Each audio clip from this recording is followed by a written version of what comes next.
soir, la Bible dit qu'il nous rajeunit comme l'aigle chaque matin. Je confesse et je proclame ta table ce matin. Puisque tu es venu ce jour solennel où tout le monde est resté à la maison, je me tiens ce matin dans le choix de Jésus. Et je proclame que Dieu inverse dans ta vie le processus de vieillissement. Chaque jour que Dieu fait, au lieu de vieillir, toi tu vas rajeunir. Je dis que tu vas rajeunir. Je dis que tu vas rajeunir. Tu ne connaîtras pas le processus de vieillissement. À partir d'aujourd'hui, Jésus te renouvelle comme l'être. C'est-à-dire qu'au lieu de vieillir chaque année, tu te bonifies.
jour solennel, c'est un jour exceptionnel.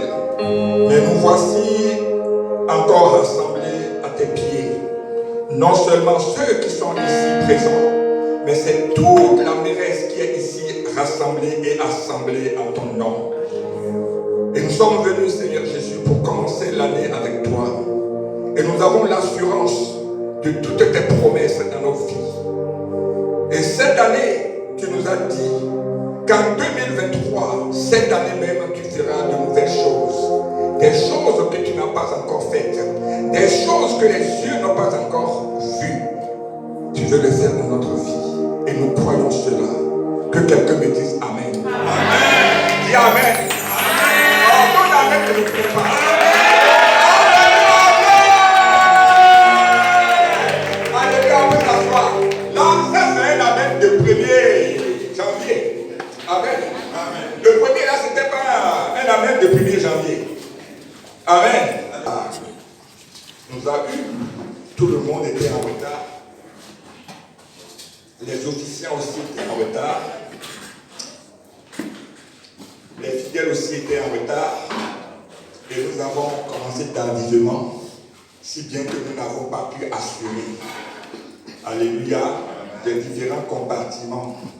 C'est tout ce que nous avions prévu a été précipité. Mais tout ce que Dieu fait est bon. C'est ce qu'il a voulu pour ce 31-là. Quand vous êtes spirituel, vous ne regrettez jamais ce qui s'est passé. Amen. Qu'il dispose toutes choses. C'est à telle enseigne que je n'ai pas pu donner la parole jusqu'au bout. J'avais prévu de reprendre, mais je n'ai pas pu non plus, compte tenu des circonstances. Mais toi, tu vas avoir le privilège d'écouter cette parole jusqu'à la fin. Amen. Et je suis convaincu et certain que cette parole va te faire du bien. Elle va te faire du grand bien. Amen. Je voudrais saluer mes enfants du groupe musical qui sont tenus d'être là tout le temps et en tout lieu. Et ils sont fait du très bon travail. Beaucoup sont dans la, vous savez, dans le bénévolat. On ne les paye pas. Mais ils sont là, ils viennent à nos répétitions. Ils sont là à tout moment. On a besoin d'eux en semaine comme les dimanches. Que Dieu vous bénisse. Amen. Et qu'il ouvre tout cela en multipliant par des milliers au nom de Jésus. Amen. Le cantique que nous venons de chanter est un cantique qui colle au message d'aujourd'hui. Amen. Dieu m'a inspiré. Chaque année, Dieu m'inspire pour les enveloppes de fin d'année. Pour les enveloppes de fin d'année. Et m'inspire également. Ah, merci, ça vient maintenant. Et m'inspire également pour le message, le sermon, le 31. Et cette année, il m'a montré clairement Ésaïe 43. Mais j'ai dit, papa, mais tu m'as donné Ésaïe 43. Ésaïe 43, il y a beaucoup de versets. Amen. Il faut parler avec Dieu. Hein? Je te donne un conseil, il faut parler avec Dieu. Il faut parler avec Dieu comme tu parles à quelqu'un de physique. Parce que le Saint-Esprit est physique, comme toi et moi. Et il a des sentiments. Amen. Amen. Il faut lui parler. Dieu aime qu'on lui parle. Amen. Il aime ça. Donc j'ai dit, mais Isaïe 43, mais c'est comment? Il y a beaucoup de versets. Lequel je prends? Et comme Dieu est Dieu, il m'a conduit vers les passages que je vous ai indiqués hier soir. Amen. Donc quand la parole est inspirée de Dieu, il faut faire très attention. C'est la nourriture spirituelle qu'il veut à ce moment précis pour ses enfants. Amen. Mais je vais te demander, sous inspiration de Dieu, une prière que nous allons faire ensemble avant que je ne rentre dans le message. Nous allons prier et demander à Dieu de faire vraiment de nouvelles choses dans la vie de la mairesse. Amen. Alléluia. Des choses extraordinaires, de grandes choses à la dimension de lui-même. Que la mairesse décolle véritablement dans tous les compartiments, que ce soit la croissance numérique, la croissance spirituelle, la croissance matérielle, sociale, le rayonnement. Amen. Tu me regardes, mais la mairesse c'est toi, hein? C'est toi, c'est moi. C'est pas le bâtiment là. Quand on dit la mairesse, c'est pas que c'est les instruments ou bien des ventilateurs là. Non. Une église, c'est une communauté de saints qui se rassemblent en un lieu géographiquement connu pour adorer et louer le Seigneur. Amen. Donc nous allons prier, sincèrement tu vas prier avec moi, que en cette année 2023, comme Dieu a dit qu'il va faire de grandes choses dans nos vies, qu'il fasse effectivement de grandes choses. Amen. Amen. Des choses qui vont nous surprendre positivement. Et que la mairesse bascule dans une dimension extraordinaire. Dieu est notre Dieu, le Dieu de miracles. Rien ne lui est impossible. Amen. Tu veux prier avec moi? Prie maintenant pour la mairesse.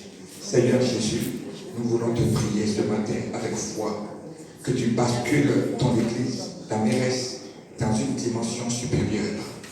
Seigneur Jésus, étends les limites de la mairesse. Étends les limites de la mairesse. Multiplie tes enfants. Seigneur Jésus, viens nous accorder des percées financières, des percées matérielles, des percées matérielles, spirituelles, financières, dans tous les domaines, Seigneur Jésus. Crée le réveillement de ton église. Seigneur, tes enfants que voici, fais des grandes choses dans leur vie. Surprends-les positivement. Qu'un seul ne soit pas en reste. Tu connais le cœur de chacun, Seigneur Jésus. Tu sais, ce à quoi chacun d'entre nous aspire. Mais tu as dit 2023, c'est le temps de Kairos. Tu as dit que c'est le temps de Kairos. Le temps indiqué pour la mairesse. Le temps indiqué, le temps propice pour les enfants de la mairesse.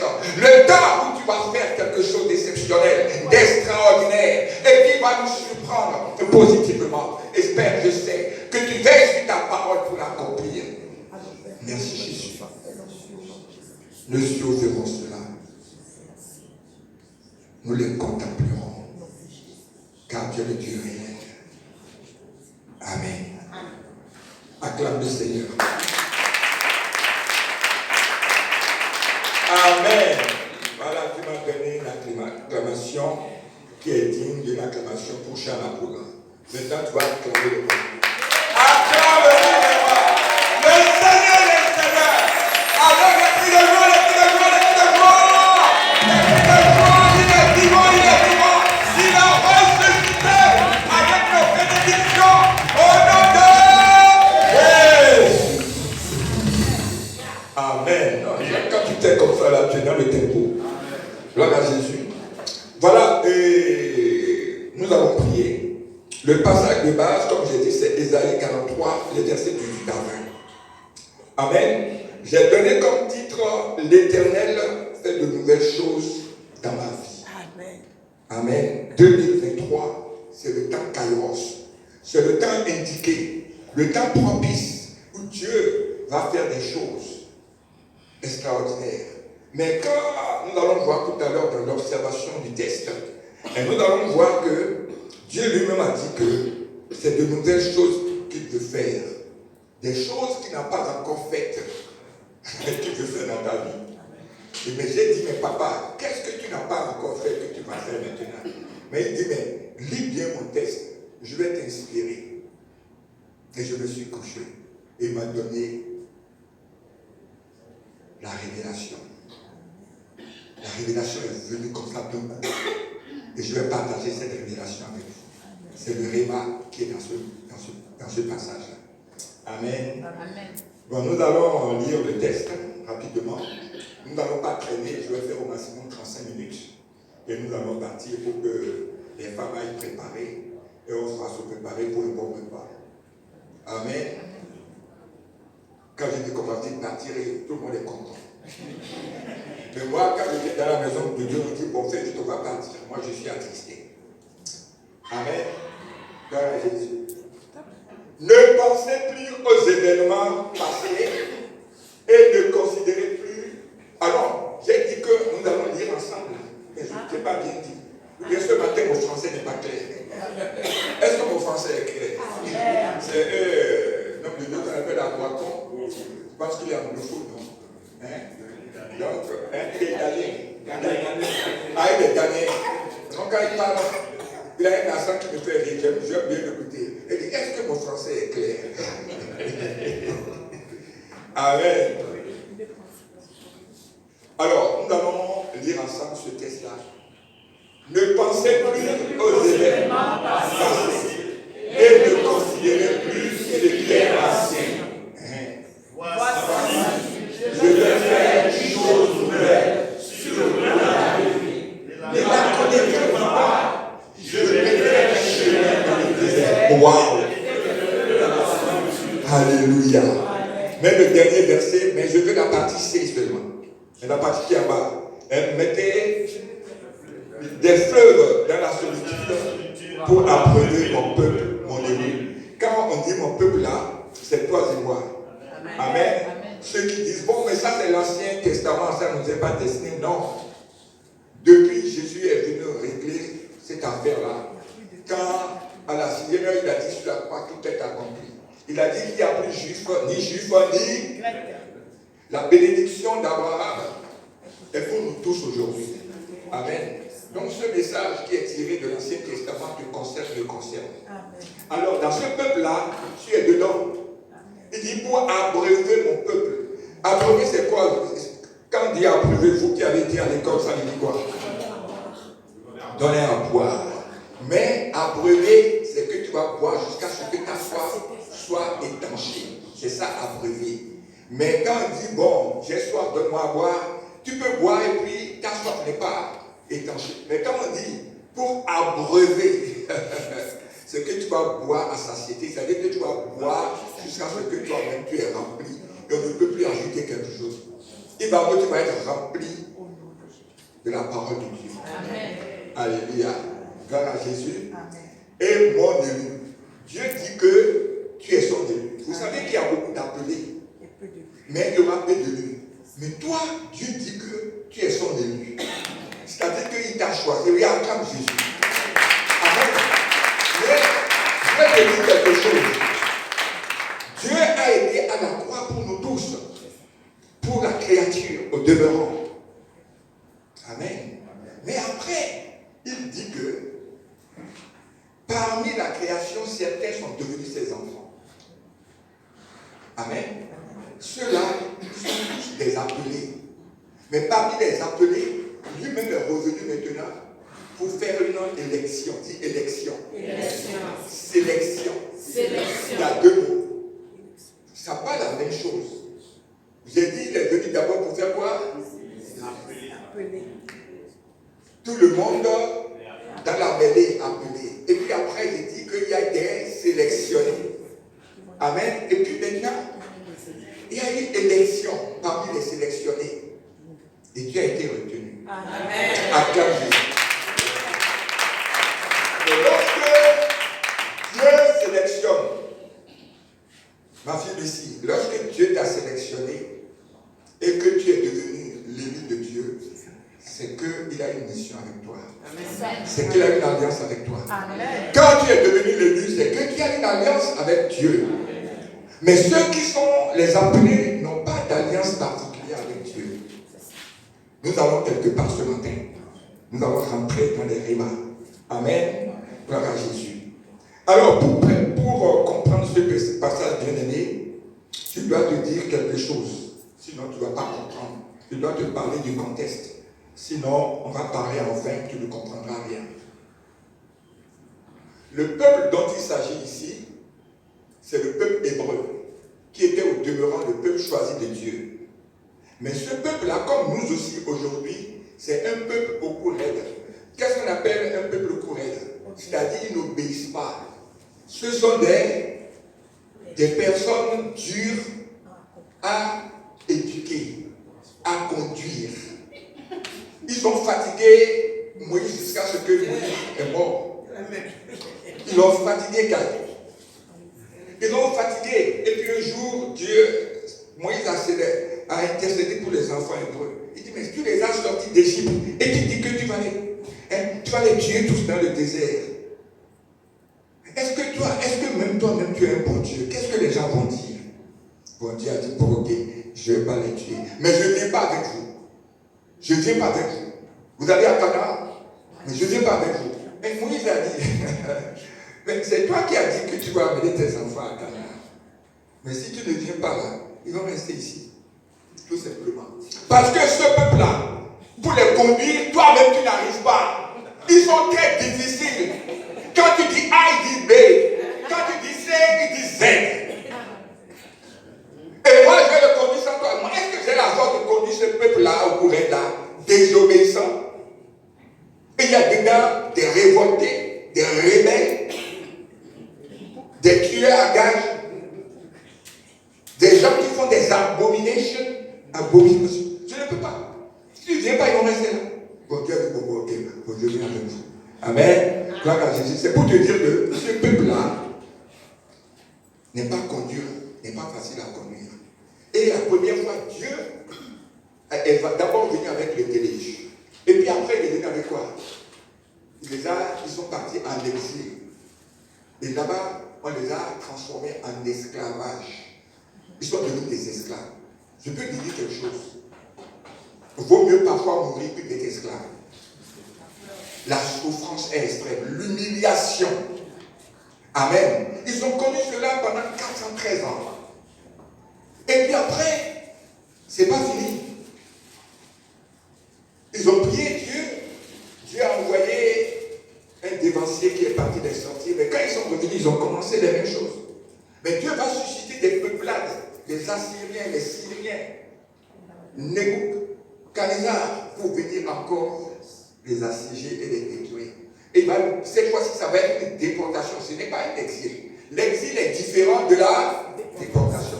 L'ennemi va les battre, va casser le temple, va détruire la muraille et va les déporter pour aller les servir en esclavage à Babylone. Et ça va faire Dieu combien de temps? 70 ans.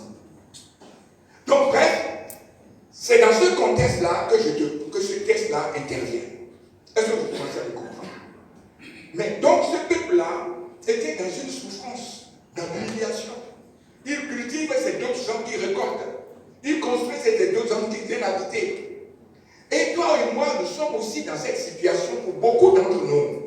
Mais ce pharaon-là, qui les assiégeait, qui était en train de le faire souffrir, le pharaon n'est pas parti. Pharaon est devenu aujourd'hui chômage. Il est devenu, il s'appelle maintenant misère. Il s'appelle mort subite, mort prématurée. Il s'appelle galère. C'est dur, les chaussures s'usent, les habits s'usent. Tu regardes devant, derrière, manger difficile. Dis galère. La galère amène le stress. Le stress tue plus que sida, que Covid, le stress, l'angoisse, l'anxiété. Le célibat est là. C'est un pharaon. La stérilité est là. C'est un pharaon. Les échecs à répétition, des maladies dites incurables. Tu vivotes. Tu as conduit très 11 barils jusqu'à ce que toutes tes chaussures soient usées. Tu regardes devant, tu regardes derrière. Mais les autres sont en train de rouler carrosse les rosses. Et tu dis jusqu'à quand? Les années passent et se ressemblent. Personne ne te dit je te le lève. Amen. Vous connaissez cette affaire, je te le lève là?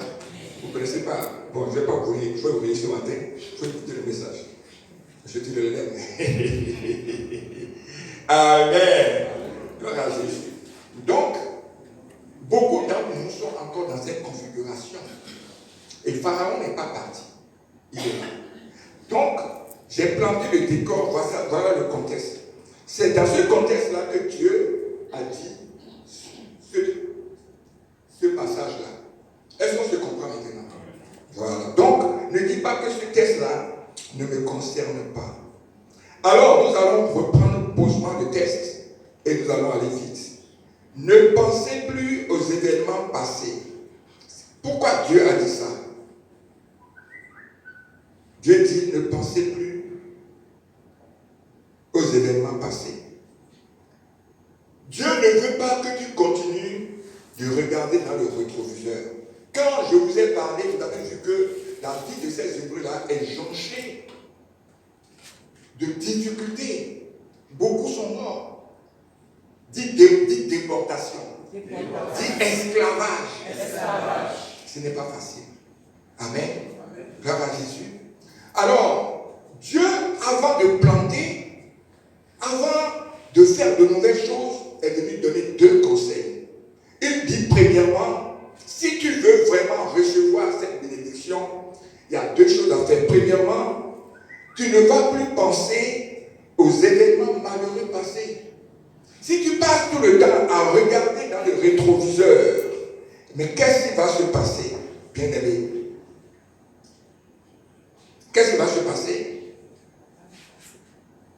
Le passé va t'étouffer. Le passé va te décourager. Le passé va rompre ton ambition.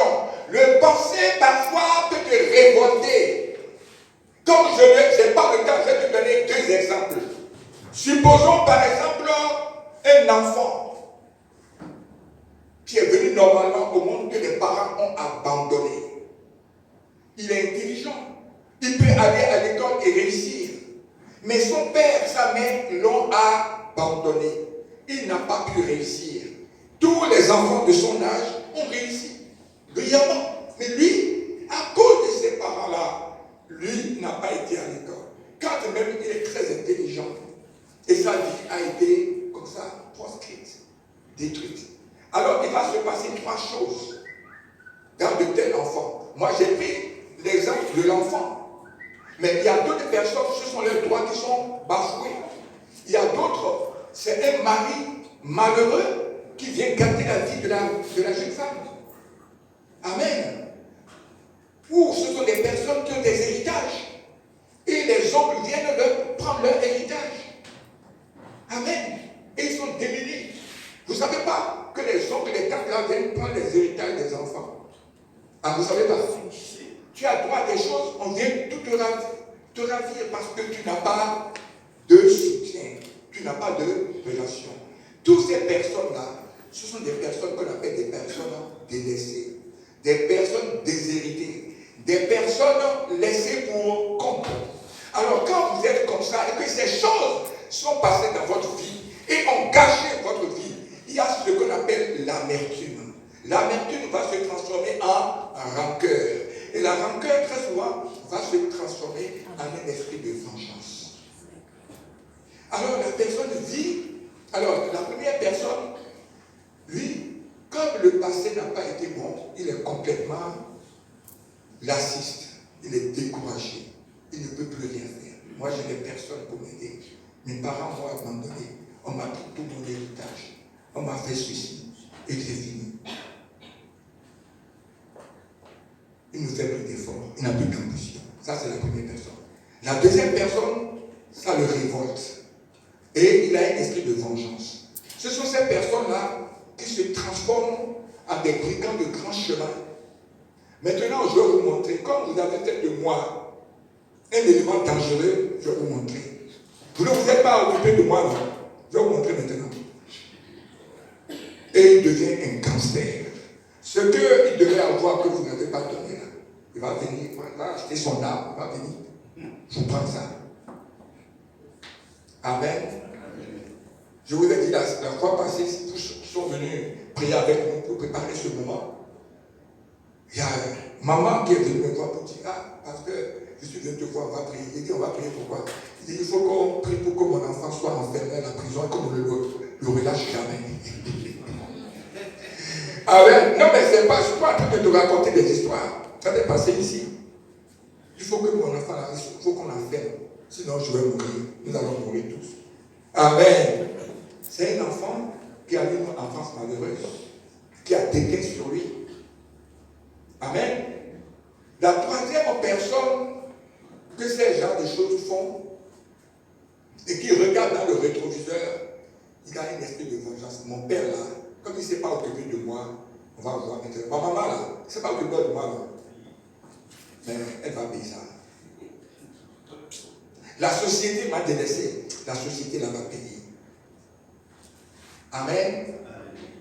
Alors, quand tu es en train de chercher à faire du mal, de venger, quand tu es découragé, amen, quand tout le temps tu es dans le rétroviseur en train de marmonner, en train de préparer des coups, est-ce que tu peux avancer? Regarde-moi, le rétroviseur c'est derrière, regarde le rétroviseur c'est comme ça. Est-ce que je peux avancer? Si vous ne m'arrêtez pas, je vais tout renverser. Venez m'arrêter. Je vais leur montrer que ça m'a délaissé, non. Ils m'ont abandonné. Vous allez voir ce que nous allons faire. Tu vas tomber dans le caniveau. Tu ne rendis pas, acclame Jésus. Donc Dieu dit, mon fils, ma fille, ne regarde plus dans le rétroviseur. Alléluia. Il ne regarde plus. Moi, je suis ton Dieu. Je vais faire des choses nouvelles dans ta vie. Donc, ne pensez plus aux événements passés. Bien-aimé, tu es ici ce matin. Écoute-moi. Tous ceux qui t'ont fait du tort, qui t'ont fait que tu n'as pas eu ce que tu es en droit d'avoir, oublie.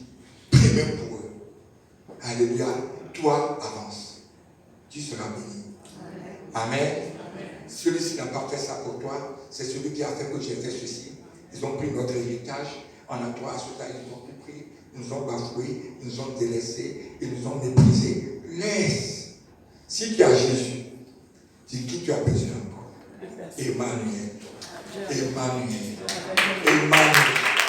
Emmanuel. Alléluia. Si tu as Dieu, si tu as Jésus, de qui tu as besoin encore? Les autres viendront en boisseau. C'est boisseau, on dit non, boisseau. Boisseau. Voilà. Amen. Gloire à Jésus. Mais la deuxième chose que Dieu te dit, ne considérez plus ce qui est ancien. J'aime ça. Dieu dit de ne plus considérer ce qui est ancien. Pourquoi Dieu dit ça?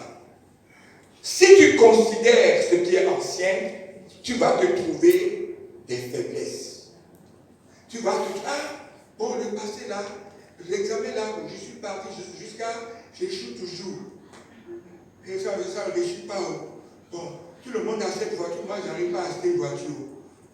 Moi-même, je suis venu accompagner les autres. Vraiment, moi, rien ne marche dans ma vie. Les autres là, ils ont des relations. Moi, je n'ai personne. Ne considère plus ce qui est ancien. Ce qui est passé, est passé. Alléluia. Dieu te dit ce matin qu'il est décidé à faire de nouvelles choses dans ta vie. Amen. Acclame Jésus. Parce que si tu continues de regarder derrière, si tu continues de marmonner, tu ne peux pas voir ce qu'il va faire dans ta vie. Tu ne peux pas voir. C'est pourquoi, avant de rentrer dans le vif du sujet, il a dit, ne pensez plus aux événements passés. Il insiste. Et ne considérez plus ce qui est ancien. Ne considère plus le mal qu'on t'a fait. Ou, ça veut dire quoi? Oublie. Parce que ton temps Kairos est sur le point d'arriver. Le point indiqué où tu vas t'élever est arrivé. Parce que si tu restes avec ces choses qui te tirent par le bas, tu ne peux pas rentrer dans le temps Kairos. C'est pourquoi avant, il te prévient pour dire, ne pensez plus aux événements passés. Et ne les considérez même pas. Pourquoi ne pensez plus aux événements passés? Que ça n'agit pas sur toi, mais il ne considère pas. C'est-à-dire qu'il faut oublier. Pour pouvoir avancer. Maintenant, on progresse. Va au deuxième, on y va un peu. Voici, je vais faire une chose nouvelle sur le point d'arrivée. Il va faire une chose nouvelle. C'est vrai, mais on peut faire une chose nouvelle dans 10 ans. Ou bien, calculer des choses. On peut faire ça dans 40 ans. Une chose nouvelle peut venir dans 40 ans. Bien sûr. Frère Eric, on t'a dit, il y a une promesse. Dieu a fait une promesse aux enfants hébreux. Quand ils sont sortis d'Égypte, il a dit que dans 10 jours, je vais vous faire arriver arrivé à Canaan pour que le lait et le miel. Ils ont fait combien d'années? Est-ce que même après 40 ans, ils sont arrivés même? Il n'y a que Jésus et Caleb. Donc on peut faire la promesse. Et la promesse ne peut pas arriver. Et ça peut durer dans le temps. On a dit 10 jours. Et leurs enfants sont arrivés après 40 ans.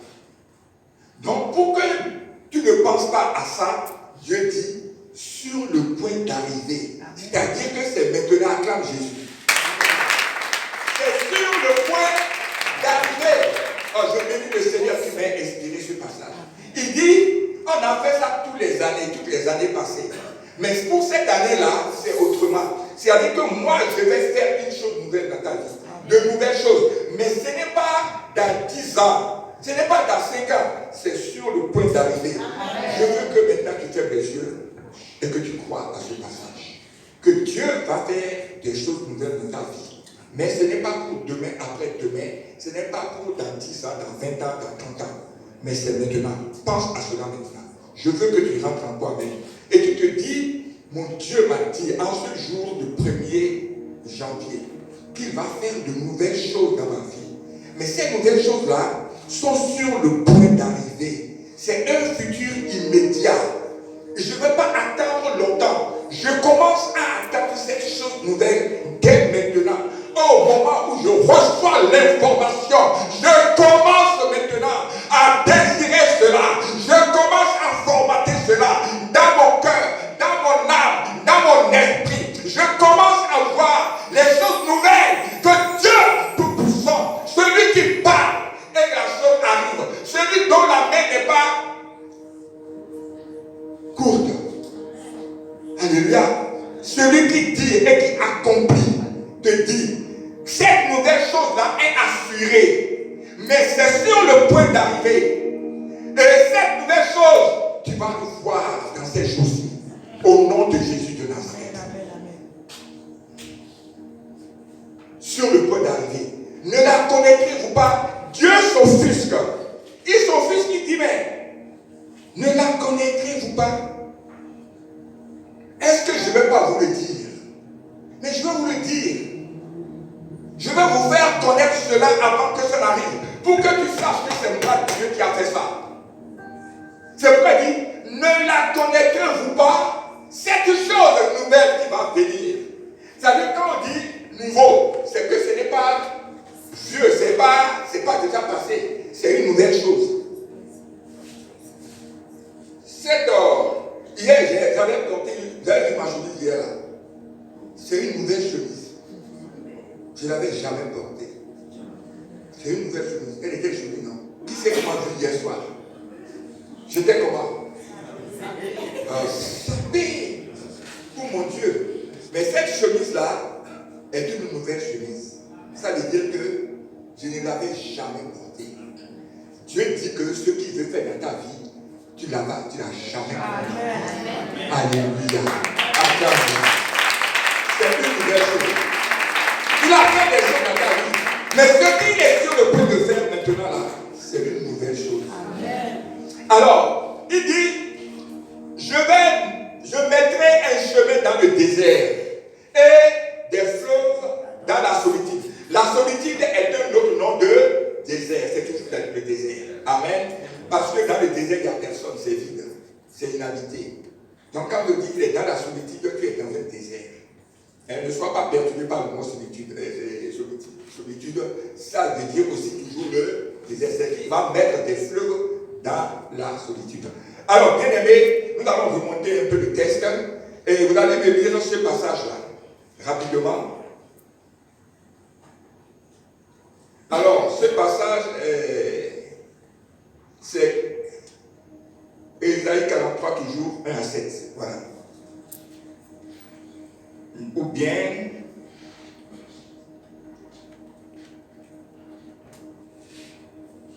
non. Commencez au verset 14. 43, 14. Ainsi parle l'Éternel, votre Rédempteur, le Saint d'Israël. À cause de vous, j'envoie l'ennemi contre Babylone. Vous voyez ça? Oui. Ah voilà. Et je fais descendre tous les fuyards, même les Chaldéens, sur les navires dont ils tiraient gloire. Et on continue. votre Dieu, le créateur de votre roi. Allez, vas-y. Ainsi, par l'Éternel, il fraya, c'est ça, qu'il fraya dans la mer un chemin et dans les eaux puissantes un sens. Qu'est-ce que ça vous rappelle? La traversée de la mer Rouge. Amen. C'est de ça que Dieu te parle ici. Qui fraya dans la mer Rouge un chemin et dans les eaux puissantes un sentier. La mer Rouge est une eau très puissante. Amen. Mais Jésus l'a fait, Dieu l'a monté. Vas-y, monte un peu.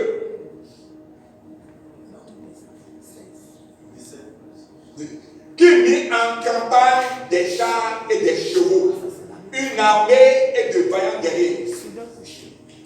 Pharaon a pris ses chars, ses chevaux, ils ont couru derrière qui? Le peuple de Dieu. Et ils sont passés à sec. Et la mer s'est refermée sur qui? Sur toute l'armée de Pharaon avec ses chevaux, ses chars. Alors là, une armée vaillante et de vaillants guerriers, soudés couchés ensemble pour ne plus jamais se relever. Anéati était comme on a fait une mèche. Dieu fait allusion ici à un grand miracle qu'il a fait lorsqu'il était en train de sauver les enfants d'Israël des griffes de Pharaon. On a vu ça ici il n'y a pas longtemps, quand nous avons fait nos 14 jours de jeûne de prière. Qui se souvient? Qui se souvient que Dieu a ouvert la mer par Moïse pour que les enfants, pour sauver les enfants hébreux devant Pharaon? Qui se souvient? Très bien. C'est de ça qu'il s'agit. Vous avez vu que ça vient un peu avant le texte là. C'est toujours Isaïe 43. Un peu devant le texte, le passage que nous avons lu. Il dit que c'est lui qui a fait ce miracle-là. Mais que ce miracle-là n'est rien de ce qu'il va faire maintenant. Parce que là, la mer Rouge existait. Mais il a envoyé le vent pour ouvrir l'eau qui était là. Amen. Pour que les enfants passent. Maintenant, qu'est-ce qu'il va faire? Dans le désert, c'est une vaste étendue de sable. Il n'y a pas d'eau, il n'y a pas de plantes, il n'y a rien. Très souvent, les gens se perdent dans le désert. C'est un endroit inhospitalier. Quand tu es tombé dans le désert, tu vas tourner en rond jusqu'à ce que tu vas mourir. Beaucoup sont tombés dans le désert de soif, de faim. Tu vas te dessécher. Ou bien le froid de la nuit va te tuer. Ou bien le soleil, il fait très chaud. Le désert n'est pas une bonne chose. Alléluia. Mais Dieu dit que nous aussi, nous traversons beaucoup de déserts, comme je vous ai dit. La maladie, le chômage, la misère, la pauvreté, le célibat, la stérilité, les échecs. Rien ne va. Amen. Pour se loger, ces problèmes, ce sont des déserts. Tu es dans le désert. Mais si on ne met pas un chemin dans le désert, pour toi, tu t'en sortiras jamais. Parce que dans le désert, il n'y a pas de point. Il y a la maison de frère Jonas ici. Quand on voit la maison de frère Jonas, on tourne. Et puis après, on voit la maison de maman Zébonique, et puis on tourne comme ça. Il y a un cratère. Et puis après, on passe comme ça, et puis on arrive. Non, il n'y a rien.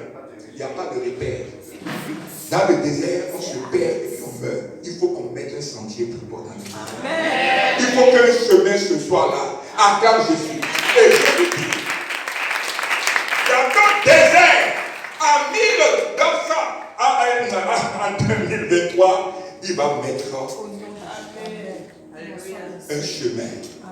Ça veut dire que tu vas sortir. Un chemin te permet de sortir, d'aller à bon port. Alléluia. Il dit, il va mettre un chemin dans le désert. Il dit, mettre un chemin dans le désert, c'est te sortir de tous les problèmes qui t'accablent, des situations qui t'accablent. C'est plus important que ponctuellement ouvrir la mer pour régler un problème ponctuel des enfants hébreux pour traverser la mer, pour échapper seulement à Pharaon.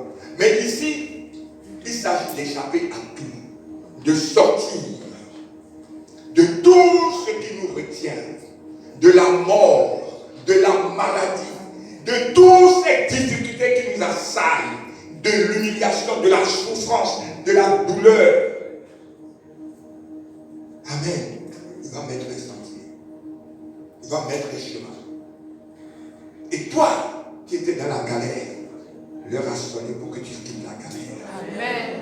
leur assoyer pour que tu quittes ta galère. Amen. Parce qu'il va mettre un sentier pour que tu sortes. Il va mettre un chemin dans ton désert. Et tu vas voir le chemin. Parce que sinon, tu vas tourner en rond toute ta vie dans le désert, dans la maladie, dans l'approximation, dans les difficultés, dans les échecs, dans l'humiliation, dans la souffrance. Un célibat qui ne finit pas. Tu cherches un enfant qui ne trouve pas.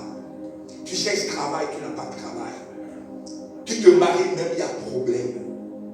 Le mariage qui est bonheur va devenir difficulté. Tu trouves travail même est devenu difficile. Ou bien on va t'embaucher. Mais à la fin du mois, on va te donner 200 000. Dans quartier Ramblay, je n'ai pas dit Cocody, Ramblay ici. Est-ce que vous savez 2 pièces combien ça coûte aujourd'hui ici? Qui connaît? 2 pièces. Qui est petit? 2 pièces. C'est-à-dire que si tu as un salon avec des choses là, les gens te parlent aujourd'hui à partir de 100 000. Ah, non, je te dis, moi pareil. Les gens te parlent de 150 000. 20 000. 200 000. Je veux louer une 3 pièces pour quelqu'un que vous connaissez. On arrive là. Il dit, c'est 250 000. J'ai dit, non. J'ai dit, mais je veux 3 pièces. C'est 3 pièces que je veux. Il dit, parce que j'ai entendu. Mais j'ai dit, 3 pièces ici, là, c'est 250 000. Je le regarde et dis, bon, on repasse demain, on vient. On est parti pour faire la commission à notre soeur. Et notre soeur avait des limitations. Bien, bref, c'est pour te dire que si à Abidjan aujourd'hui, on te paye un salaire de 200 000, c'est-à-dire qu'on te paye avec lance-pierre. Hein? On te paye avec lance-pierre, on met l'argent dans la lance-pierre, et puis on t'envoie ça bien. Parce que 200 000 francs là, ça ne va pas au marché aujourd'hui à Abidjan. On dit 200 000 va plus au marché. Tu vas te loger. Tu vas payer l'électricité. Tu ne vas pas payer l'eau. Tu ne vas pas t'habiller. Chaussures là. Surtout que tu as entré 11. Il faut que tu changes souvent les chaussures. Parce que c'est les chaussures qui te transportent. Tu ne vas pas tomber malade. Ah bon? Tu ne vas pas te déplacer. 200 000 en deux. Ah non, je travaille. Moi, je travaille. Moi, je suis un travailleur de l'État. Je travaille. Non, mais je travaille. Mais, tu sais combien il paye par mois? 200 000. Quand est-ce qu'il va subvenir à ses besoins, élever ses enfants, être dans de bonnes écoles, économiser et avoir aussi sa voiture et avoir sa maison? Ça, c'est le piège, ça. Mais les Américains ne sont pas comme ça. Un Américain n'est pas un potentat comme les francophones. Un Américain, il a travaillé aujourd'hui. D'ailleurs, même là-bas, on paie par semaine. Il est ici, tout de suite, il voit l'autre qui est meilleur, il est déjà là. Il t'a déjà laissé ton travail, il est parti. Il n'est pas un potentat. Non, il cherche toujours la meilleure place. Amen. Si bien que les contrats sont à durée, il ne veut pas que tu signes avec lui, contrat à durée indéterminée que vous voulez ici en Afrique, là, lui, il ne veut pas ça. Parce qu'il est en train de faire comme ça. Dès que c'est un peu bon là-bas, là, il est déjà là-bas. Amen. Gloire à Jésus. Mais ici, nous allons avoir des salaires, des rémunérations qui nous permettent de passer aux nations au nom de Jésus. C'est une des nouvelles choses que Dieu va faire dans ta vie. On dit que tu travailles. Parce que c'est un piège. Comme tu travailles déjà, je dis tu ne cherches plus à avancer, tu ne cherches plus le travail, mais on te donne 200 000 francs par mois. Tu vas aller où? Mais Dieu dit, il va faire de nouvelles choses. Il va te changer de métier, il va te changer de boulot, il va changer ton salaire. Il va arriver, il va mettre un sentier, un chemin dans le désert pour que tu sortes de ce tourbillon et tu vas sortir en 2023 au nom de Jésus. Amen. Tu vas sortir de là. Tu auras ta place au soleil. C'est ça qu'il s'agit. Cette maladie récurrente, tu es là tout le temps. Tiens, 2-3 maladies. C'est l'ennemi qui ne veut pas que. Parce que quand la maladie est là, ça te turbiline. Est-ce que tu peux avancer normalement? Non. Et cette maladie-là, elle te met dans des mauvais états. Tu ne peux pas t'élever, penser et innover, créer. Mais ces petits bobos-là sont anéantis aujourd'hui au nom de Jésus. Amen. Ça fait partie des nouvelles choses que Dieu va faire à ta vie. J'ai dit en 2027, ces petits bobos-là, c'est terminé. Ce célibat qui traîne là, c'est terminé. Dieu met un sentier pour que tu sortes de ces calamités, de ces fléaux, de cette souffrance, de cette léthargie. Tu stagnes, tu n'avances pas parce que tu es dans un désert et tu es en train de tourner. Les enfants, 10 ans, 10 jours devaient faire. Ils ont tourné dans le désert pendant 40 ans. Parce que le désert, il n'y a pas de repère. Le chemin est là, mais ils ne voient pas. Et ils sont toujours en train de tourner comme ça. Ils sont en train de chercher le chemin pour sortir. 40 ans, ils ont tourné. Jusqu'à ce qu'ils sont tous morts. Il n'y a que Caleb et Josué qui sont arrivés. Mais ils sont en train de tourner. Le désert n'est pas bon. Tu es dans la maladie là. Il faut un petit déclic pour t'en sortir, mais tu ne vois pas. Parce que le sentier n'est pas là. Le chemin n'est pas là. Tu es dans le célibat. Il faut un petit déclic. Mais tu n'as pas parce qu'il n'y a pas de chemin pour sortir du désert. Ce sont des déserts, ces trucs-là. Cette maladie récurrente. Ce célibat qui ne finit pas. Cette stérilité qui ne dit pas son nom. Cette pauvreté, cette misère. Tu as boutique. Mais boutique là, que tu as depuis combien d'années? 10 ans. La seconde boutique n'est pas venue. Quel était ton site d'affaires? Ton site d'affaires était 1 million. 10 ans après, c'est toujours 1 million si ça n'a pas, sinon c'est descendu. Et tu es là parce que tu as un magasin, parce que tu veux qu'on exécute le magasin. Mais le magasin n'a rien de sort. Mais ça va changer. Dis à ton voisin que ça va changer. Ça va changer. Parce que Dieu met un sentier dans ce désert-là. Lorsque le sentier est placé, l'ouverture est là et tu vas sortir. Mais il y a le second qui dit, je mettrai des fleuves dans la solitude. Alors là, ça a une autre connotation. Tu as dit que Dieu se répète. Dieu ne se répète pas. Qu'est-ce qu'un fleuve? Qu'est-ce qu'un fleuve? Un fleuve, ça coule. Un cours d'eau, le sentier, le chemin, lui, il est immobile, il est là, il est figé. Mais un fleuve coule. L'eau a beaucoup de symboles. Amen. Il va mettre le fleuve dans ta solitude. Vous savez ce qu'on appelle le fleuve? Des fleuves d'eau vive couleront de ton sein. C'est l'onction de Dieu, c'est la puissance de Dieu. C'est la bénédiction. C'est l'élévation. Alléluia. Acclame Jésus de Nazareth. Va mettre un fleuve. Un fleuve dans ta vie. Un fleuve, c'est l'eau. Le fleuve amène la vie. Alléluia. Dans le désert, rien ne pousse parce qu'il n'y a pas d'eau. Mais il va mettre maintenant l'eau dans le désert pour toi. C'est-à-dire que dans la sécheresse dans laquelle tu vis,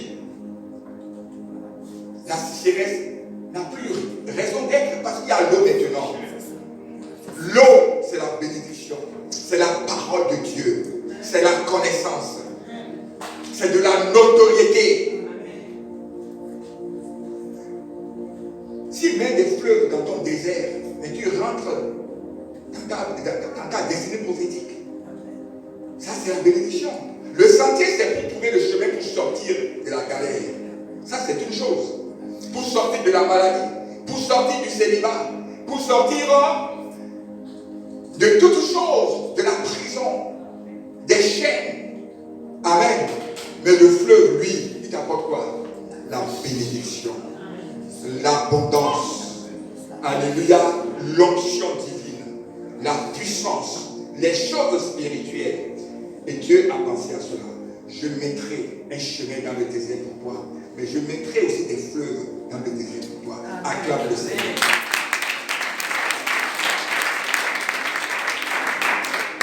Et tout cela, il va nous faire ça en 2023. Gloire à Jésus.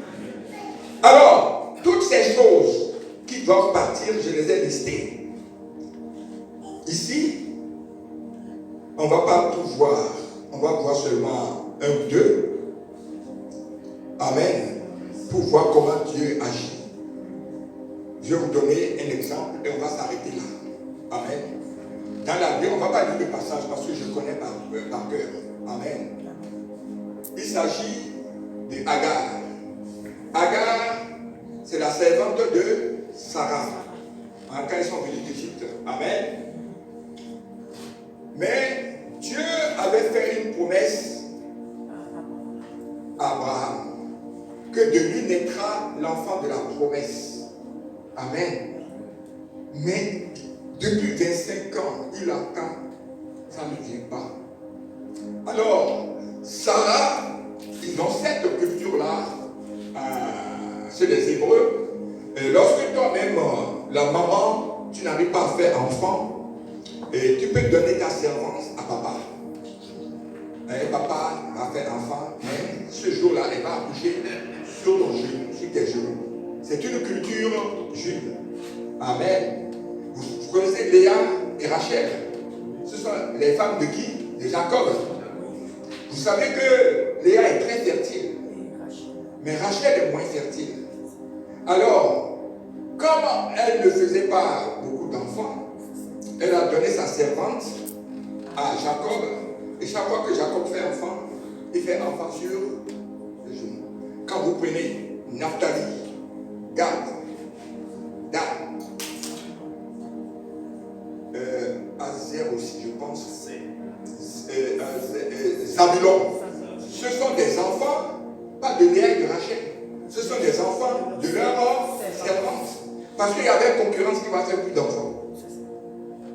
Amen. Donc tu donnes la servante à papa, papa sort avec, tu tombes enceinte, la servante. Maintenant, le jour que la servante va accoucher, elle accouche sur les genoux de maman et c'est son enfant. Elle n'a pas le droit de réclamer l'enfant là. Amen. Donc c'est comme ça que Sarah a dit de prendre Agar. Et Abraham va sortir avec Agar, ça va donner qui? Ismaël. Mais lorsque vous connaissez le moment les femmes, lorsque maintenant, Sarah et puis Agar maintenant mangent la même chose. Amen. Et il n'y a plus de respect maintenant pour Sarah. Elle respectait bien sa patronne. Maintenant que papa est sorti jusqu'à ce qu'il y ait enfant, elle dit, mais il n'y a plus de respect pour Sarah. Sarah n'a pas supporté. Sarah a dit, bon, il faut chasser Agar et son enfant là. Ils doivent partir d'ici. Je ne veux plus les voir. Ils doivent partir. Ah, comment je fais, mais Ismaël aussi est quand même mon enfant. Sarah dit, il doit partir. Tout de suite. En même temps. Alors, Abraham a donné 5 litres d'eau, une gourde de 5 litres d'eau, un bidon de 5 litres, à Agar et à Ismaël. Il les a chassés dans le désert pour qu'ils aillent mourir. Et ils ont commencé le désert. Les 5 litres sont finis. Ils ont marché fatigués, la soif, la mort était déjà là. L'enfant hallucinait. L'enfant ne peut plus marcher. Elle a mis l'enfant quelque part. Et elle-même, parce qu'elle ne peut pas voir son enfant mourir, elle-même, elle partait. Mais, dis mais, à un moment donné, l'ange a dit, regarde derrière. Qu'est-ce qu'il y avait? Il y avait, acclame Jésus, il y avait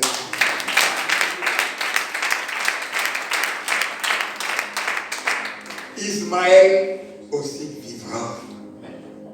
Il y a beaucoup d'Ismaël parmi nous ici. Où tu es délaissé, méprisé, aucune considération, personne ne fait cas de toi. Il n'y a personne pour t'aider. Dans la famille, tu es rejeté. Personne ne te regarde. Tu es seul contre tous.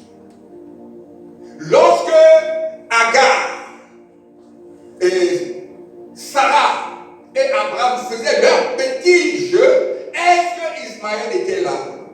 Et c'est Ismaël maintenant qui est chassé dans le désert. Alléluia. Mais Ismaël aussi vivra. Tu es délaissé aujourd'hui, mais ton Dieu ne t'oubliera pas. Tu es méprisé aujourd'hui, ton Dieu ne t'oubliera pas. Alléluia. Reste ferme dans ta croyance en Jésus. Lève les yeux fixés sur Jésus. L'homme a donné 5 litres à Agar et surtout à Ismaël pour aller mourir dans le désert d'une mort atroce. Mais Dieu a dit, il n'en sera pas ici. Mais Dieu lui a donné un puits d'eau, un puits rempli de milliers de litres. Et c'est ce que Dieu va faire dans ta vie. Aujourd'hui, tu es rejeté, mais un sentier sera mis, un fleuve sera dans ton désert. Et au lieu d'avoir 5 litres d'eau, les hommes ont donné 5 litres d'eau à Ismaël, mais Dieu lui a donné tout ton puits. Mais ce n'est pas fini. Dieu a mis dans le désert de beaux gibiers. Il dit, tue. Il tue les beaux gibiers, gras gibiers, et puis il mange. Amen. Mais est-ce que Ismaël aussi ne vient pas d'Abraham? Dieu a décidé de bénir la progéniture de Abraham. Mais comme il vient d'Abraham, mais Ismaël aussi a été béni. Ce sont ce qu'on appelle les Ismaélites. Vous avez jamais entendu? Les frères de l'autre côté. Amen. Mais Dieu dit qu'Ismaël aussi a été béni. Ismaël aussi vivra. Ceux qui croient aujourd'hui, qui sont délaissés, méprisés, rejetés, les laissés pour compte, il y a un Dieu qui mettra un fleuve dans le désert pour toi. Comme il a mis un puits dans le désert pour Ismaël. Comme il a ouvert un chemin dans le désert pour Agar et pour Ismaël. Alléluia. Amen. Donc voilà. Mais nous aujourd'hui, ce désert-là, je les ai cités, on ne va pas revenir dessus. J'ai dit le désert, ça fait quoi? La maladie. Ça fait quoi? Le chômage. Ça fait quoi? La misère. Ça peut être la galère, le célibat. Ça peut être quoi? La stérilité. Ça peut être les échecs à répétition. Amen. Mais 2023, Dieu règle le problème. Il va faire de nouvelles choses qu'il n'a encore jamais fait dans ta vie. Il va faire des choses plus grandes que ce qu'il a fait pour les enfants et pour les sortir d'Égypte. Alléluia, parce que maintenant, ce qu'il va faire va concerner tous les domaines de ta vie. Et maintenant, c'est toi qui vas prêter aux nations. Parce qu'il est venu afin que les brebis aient la vie et qu'elles soient dans l'abondance. Et tu seras dans l'abondance. Et tu auras la vie abondante. Tu auras la vie abondante. Il va faire de nouvelles choses. 2023 est l'année de ton élévation. Est l'année où les gens ne te reconnaîtront pas. Est l'année où tu vas en imposer. Est l'année où les nouvelles choses vont se multiplier. Parce que le sentier, le chemin est maintenant tracé. Et le fleuve a été mis dans ton désert. Donc, quand il y a le sentier et quand il y a l'eau, le désert, dis, je ne vivrai plus jamais un désert. Je ne connaîtrai jamais, plus jamais un désert. Parce que mon Dieu a décidé de faire de nouvelles choses dans ma vie. De mettre un chemin dans mon désert. De mettre un fleuve dans ma solitude. Désormais, je prêterai aux nations.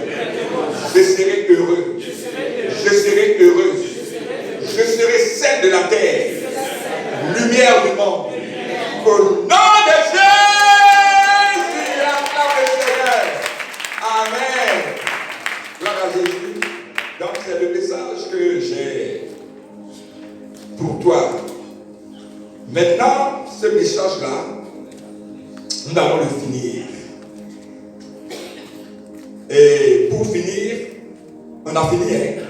Vous me lisez seulement Ésaïe 43, 1 à 7. Nous avons 2 versets et nous avons clôturé. Le culte est fini. Amen. Alors, mais avant, mets-moi 43, 1 à 7. Je veux surtout les versets 1 et 2 et nous allons quitter ici. Tu as fait? Ainsi parle maintenant, écoute-moi bien maintenant, on a fini. Ainsi parle maintenant l'Éternel qui t'a créé. Oh Jacob, c'est Dieu qui t'a créé. Tu ne viens pas d'un singe. Ce n'est pas la théorie de la... D'accord? de l'évolutionnisme. Tu ne viens pas d'un singe. Dieu t'a créé. Alléluia. Celui qui t'a formé, ô Israël, ne crains rien, car je te rachète. Dis à ton voisin, ne crains plus rien. Bien-aimé, regarde-moi. Je voudrais qu'à partir d'aujourd'hui, tu fasses confiance à ton Dieu. Amen. Je voudrais que tu ne crains plus rien. Dieu n'aime pas les contrôles. La crainte tue la foi. Et nous devons vivre par la foi. Il faut marquer cela. Tu ne dois plus rien craindre. Paul et Silas étaient au blindé, on doit les tuer le lendemain. Mais ils étaient en train de danser. Mais peuple de Dieu, où est ta foi? C'est tout ce que je t'ai dit, c'est la foi qui va te faire entrer dedans. Un chrétien doit avoir du cran. Une femme chrétienne doit avoir du caractère. Dieu ne travaille pas avec les poltrons, les peureux. La peur tue la foi. Tu ne dois plus douter. Regarde-moi un peu ce matin. Je dis, tu es un fils de Jésus. Amen. Tu as un Dieu qui te dit, ne crains. Attention, il n'a pas dit ne crains pas. Ne crains pas l'eau chaude. Ne crains pas l'eau froide. Non, c'est pas ça qu'il a dit. Il dit, ne crains rien. Dis rien. Rien. Quand on dit rien, c'est rien. Dieu te dit, ne crains rien. Pourquoi? Parce que Dieu, il te rachète. Ce n'est pas acheter. Il t'a déjà fait la rédemption une fois à la croix de Golgotha. Ce mot-là, c'est racheter. C'est différent de acheter. Acheter, c'est la première fois. Mais tu as fait des péchés et tout ça là. Mais il est venu maintenant pour te... Oh, il n'a pas compris. Amen. Tu es un racheté. Amen. Amen. Donc, je t'appelle pas ton... Car tu es à moi. Amen. Je connais mes brebis et mes brebis ne... Jean 14, Jean 10, 14. Je connais mes brebis et mes brebis me connaissent. Si tu sais que Dieu te connaît, que tu es son enfant, qu'il te connaît, que tu connais ton Dieu, est-ce que tu peux craindre quelque chose? Nous sommes en train de rentrer dans les profondeurs de la parole de Dieu. Moi, je vis de ça. Moi que tu vois là, peut-être que je serai déjà mort au moins 5 fois. Cadavre 5 fois. Mais je suis devant toi. Amen. Parce que l'homme doit vivre par la foi et non par la vue. Amen. Donc, il dit, je t'ai racheté. Je t'appelle par ton nom. Dieu te connaît. Tu as une relation particulière avec lui.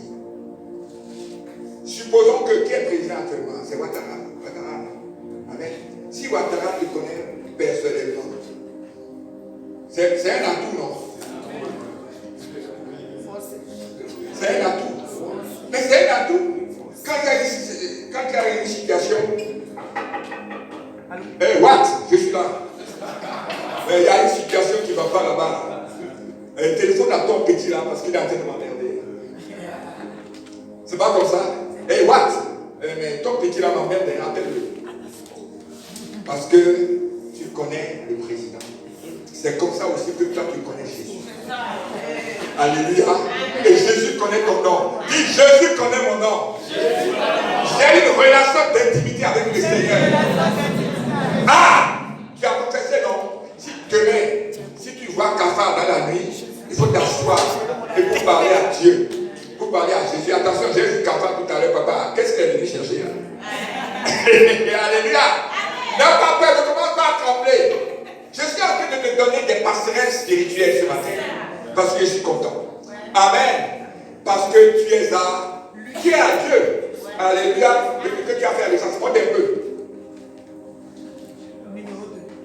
Si tu traverses les eaux, je serai avec toi. Ça veut dire quoi? Quelle que soit la difficulté, toi tu ne seras plus jamais seul. C'est ton Dieu qui pousse. C'est pas toi qui dis ça. C'est lui qui te proclame ça dans ta vie. Il dit, même si tu traverses les eaux, vous savez, quelqu'un qui est sur les eaux, il peut se noyer. Beaucoup sont morts par noyade, bateau, ou bien la tempête vient. Vous savez, il y a naufrage. sont tous morts. Alors, les eaux ici, c'est synonyme de difficulté qui peut t'amener à la mort. Donc, dans la vallée même de l'ombre de la mort, dans les situations, on dit que tu as une maladie incurable. Oh, on va t'opérer, tu vas mourir. Tu rigoles. Non, moi je suis enfant de Jésus, je ne meurs pas comme ça. Moi, c'est pas comme ça. Ça ne se passe pas comme ça avec nous. Je suis enfant de Jésus. Alléluia! Gloire à Jésus. Il dit, même si tu traverses les eaux, c'est-à-dire les difficultés les plus grandes, pense à Jésus. Alléluia. Que tu as une alliance avec lui. Cette phrase-là est une alliance avec Dieu. Il y a des versets qui sont des alliances. Est-ce que vous connaissez ça? C'est une alliance. Il dit, si toi, c'est des versets qui rentrent dans l'alliance que nous avons, que Dieu a fait avec Abraham. Mais cette alliance a été attendue aux Juifs et aux Grecs, à tout le monde, dont nous autres. Donc tu es dans l'alliance. Amen. Je serai toujours avec toi. Tu ne seras plus dans le fleuve. Et les fleuves, ils ne te submergeront pas. C'est-à-dire que tu ne seras jamais noyé dans une affaire. Noyé, c'est quoi? C'est que ça t'engloutit.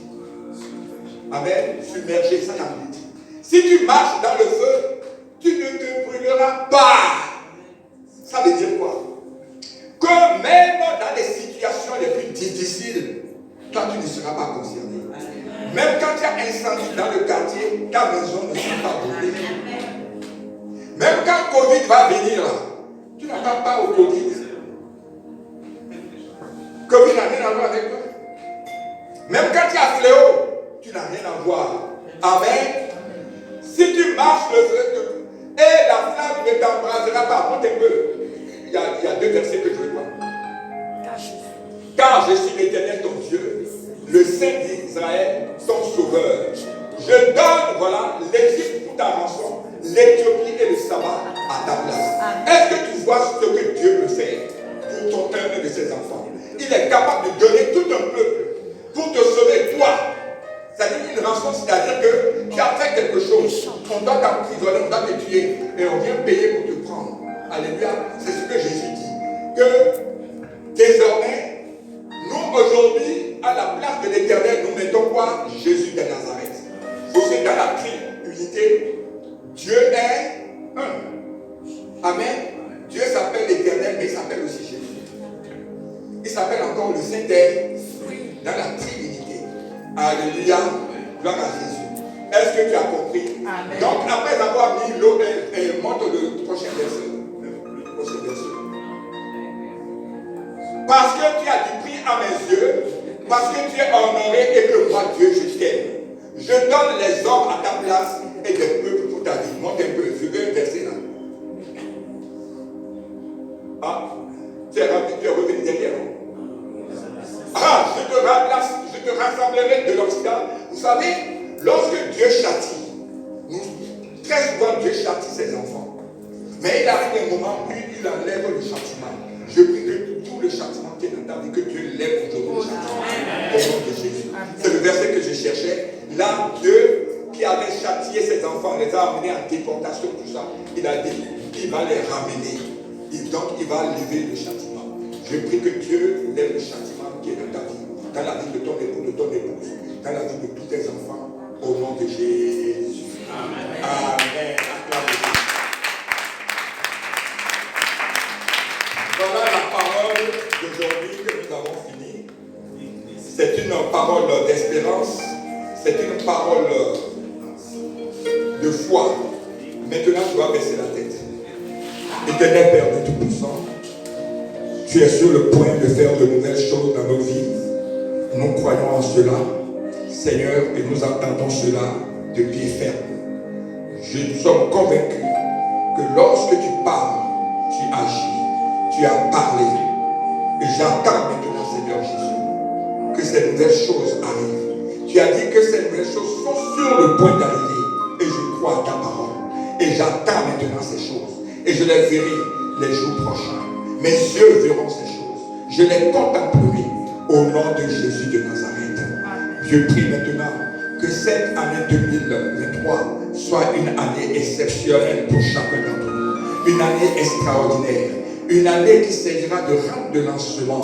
Une année où nous connaîtrons des percées financières, des percées matérielles, des percées spirituelles, des percées dans tous les domaines, où nous ne connaîtrons plus la maladie, les échecs, les malédictions ancestrales, les fondements anciens, tout s'effondre au nom de Jésus de Nazareth. Et nous allons rentrer dans notre destinée prophétique et nous vivrons désormais dans l'abondance, dans le confort, mais dans une meilleure relation avec Jésus de Nazareth. Bonne année. Alléluia.